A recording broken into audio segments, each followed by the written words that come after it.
नमस्कार दोस्तों, हमारे चैनल पे आपका एक बार फिर से स्वागत है।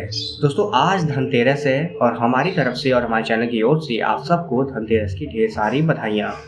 दोस्तों, आज जिस टॉपिक पर हम लोग बात करने वाले हैं बिल्कुल हटके है। अक्सर हम मेरे चैनल पे इस तरह का कोई भी वीडियो नहीं देखते होंगे, लेकिन ये बात सच है कि हमें इस तरह से बात करनी चाहिए क्योंकि हमारे समाज में ऐसे बहुत सारे लोग हैं जो कुछ अच्छा कर रहे हैं और उनको अपनी तरफ से जितना हो सके सपोर्ट दे देना चाहिए ताकि कुछ अच्छा हो सके हमारे भी समाज में।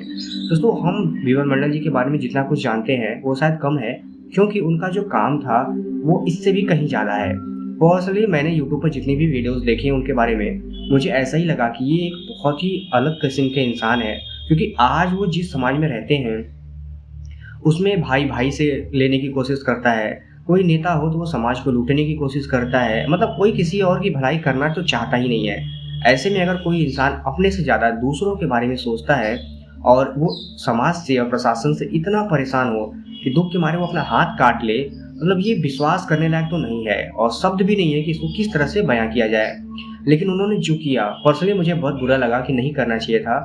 और भले ही उनके काम अच्छे रहे हों, इरादे अच्छे रहे हों, लेकिन किसी समाज के लिए और ख़ासकर दूसरों के लिए इतना पर्सनल होकर नहीं सोचना चाहिए क्योंकि आज के समय में कोई ऐसा नहीं करता और समाज सुधरने वाला है नहीं, लोग नहीं सुधरेंगे। एक आदमी के अच्छे हो जाने से ये जो गंदगी है समाज की वो पूरी तरह से तो नहीं ख़त्म होने वाली, सिवाय अपना नुकसान करने के। लेकिन उनके जो काम है वो बहुत अच्छे हैं, कोई उसको जस्टिफाई नहीं कर सकता।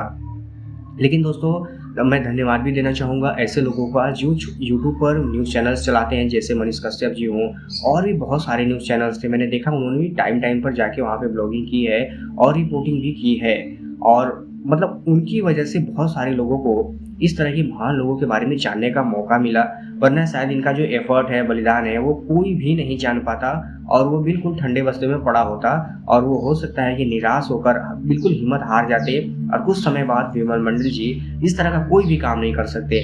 दोस्तों, अच्छी बात यह है कि आज के समय में भी विमल मंडल जैसे लोग हमारे समाज में रहते हैं जो कि मतलब एक आइडियल है, लोगों को उनसे सीखना चाहिए। बहुत कुछ है जो जानने लायक है। हालाँकि सरकारें कुछ ख़ास मदद नहीं कर रही हैं क्योंकि इतना दिन हो गया, मुझे अभी तक कोई ऐसा बड़ा अधिकारी नहीं दिखा या कोई ऐसा ज़िम्मेदार आदमी नहीं दिखा जिसको देखकर ऐसा लगे कि आने वाले समय में विमल मंडल जी को कुछ न्याय मिल पाएगा। उनके जो अधूरे प्रयास थे, उनकी जो इच्छाएँ थी, वो पूरी हो पाएँगी क्योंकि देखिए वो तो अभी जहाँ है वहाँ है, अयोध्या में है, लेकिन फ़िलहाल उनके जो इरादे थे, उनका जो एम था वो पूरा नहीं हुआ है और मुझे यकीन है कि वो आने के बाद भी छोड़ेंगे तो नहीं, वो कुछ न कुछ अपना करते ही रहेंगे क्योंकि जो इंसान इस हद तक अपने समाज के लिए कुछ कर सकता है, वो इतनी जल्दी हार मानने वाला तो नहीं होगा। मैंने उनके लेटर्स के बारे में पढ़ा और देखा कि उन्होंने कितने सारे लेटर्स लिखे हैं सरकार को, गवर्नमेंट को, प्रशासन को, लेकिन किसी के कान में जूं तक नहीं रेंगा। मतलब सोचने वाली बात है कि हम लोग क्या सुपर पावर बनने की बात करते हैं और हमारे समाज में जहाँ से कि गाँव को, हमारे छोटे-छोटे गरीब कस्बों को डेवलप होने की ज़रूरत है। ऐसे में एक इंसान इतना एफ़र्ट करे कि कुछ बदलाव आ सके और सरकारें और प्रशासन बिल्कुल एकदम जैसे बोलते हैं ना कि घोड़ा बेच के सोना, उस तरह वाली कंडीशन है। कहाँ से कोई विकास करेगा और कहाँ से कुछ अच्छा होगा? सिर्फ़ हल्ला मचाने से गाँव या शहर का विकास नहीं होता।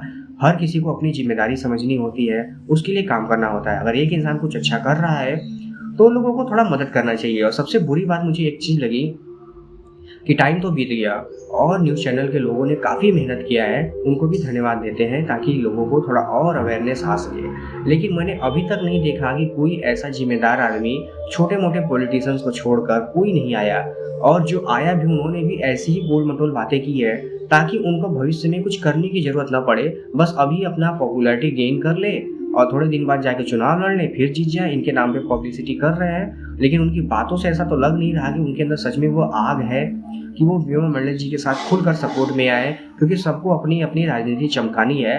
और मैं मनीष कश्यप जी से भी पर्सनली रिक्वेस्ट करूँगा कि आप ऐसे लोगों को पहचानते तो हैं ही, क्योंकि आपकी बातों से लगता है कि आप जानते हैं कि ये लोग सिर्फ़ पब्लिसिटी के लिए आए हैं, करेंगे कुछ नहीं। लेकिन फिर भी मैं चाहूँगा कि आप उनके साथ इतना जुड़े रहें और समय तक ताकि उनको न्याय मिल सके।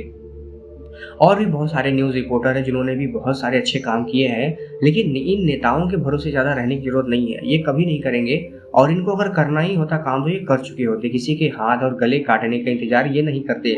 इनकी नीयत नहीं थी और इन्होंने चाहा भी नहीं। इन्हीं लोग की भ्रष्ट लोगों की वजह से उनको परेशान होकर इस तरह के काम करने पड़े हैं। मैं चाहूँगा कि आप और उनके साथ जुड़े रहें, उनको न्याय दिलाने में मदद करें। आप लोगों के जो काम हैं वो बहुत अच्छे हैं। हम अपने घर पे बैठ के इस चीज़ को जस्टिफ़ाई नहीं कर पाएँगे कि आप लोग वहाँ पे ग्राउंड पर होकर उनके साथ किस तरह से तालमेल बना के चल रहे हैं और उनके लिए इतना कुछ सोच रहे हैं, दिन-रात वहाँ पर मौजूद है। फिलहाल मुझे लगता है इसमें और भी बहुत सारा कुछ ऐसा है जिस पे काम करने की ज़रूरत है और आपको भी, हमको भी और शासन-प्रशासन को भी इसमें बहुत कुछ करने की ज़रूरत है। पर जो भी होगा, आने वाला समय बताएगा कि क्या कुछ होता है। लेकिन पर्सनली मुझे फिर से रिपोर्टर्स को जिन्होंने भी इस चीज़ को कवर किया है, धन्यवाद देना चाहूँगा कि लोगों को ऐसे लोगों के बारे में जानने का आपने मौका दिया और वो सारी चीज़ें दिखाई जो कि आज मेन स्ट्रीम मीडिया कवर नहीं कर रहा है। दोस्तों, आप अगर इस वीडियो को देखते हैं और आपने देखा भी है, तो ज़ाहिर-सी बात है आपको क्यूरियोसिटी तो हो ही रही होगी कि इसमें देखें और क्या हुआ। मुझे नहीं पता इसमें और अभी तक क्या हुआ है, क्योंकि विमल मंडल जी का साफ अभी कोई वीडियो आया नहीं है। सिर्फ़ उनके घर से जितनी रिपोर्टिंग हो रही है उतनी ही हुई है और मुझे लगता है जब वो अयोध्या से वापस आएँगे या हो सकता है जब उनसे डायरेक्ट फ़ेस टू फ़ेस बातें होंगी, तो इसमें बहुत कुछ ऐसा है जो सामने निकल कर आएगा और हमें जानने को मिलेगा। आप इस बारे में क्या सोचते हैं? अपने शासन, प्रशासन और गाँव के लोगों के बारे में आपकी क्या राय है? हमें कमेंट करके ज़रूर बताइएगा और आपको भी अपने पर्सनल लेवल पर जितना हो सके उनकी मदद करने की कोशिश करनी चाहिए। मुझे नहीं पता आप क्या कर सकते हैं, लेकिन अगर आप करने में सक्षम हैं, तो ज़रूर करिएगा और कम से कम आपके आस-पास अगर इस तरह का कोई विमल मंडल जैसा कोई भी इंसान है, तो आप आज से भी उनको थोड़ा अपना सपोर्ट देना शुरू करिए। कुछ अच्छी बातें कहिए ताकि वो और मोटिवेट हो सकें और हो सके तो उनकी मदद भी करिए। फिलहाल इस वीडियो में इतना ही। धन्यवाद।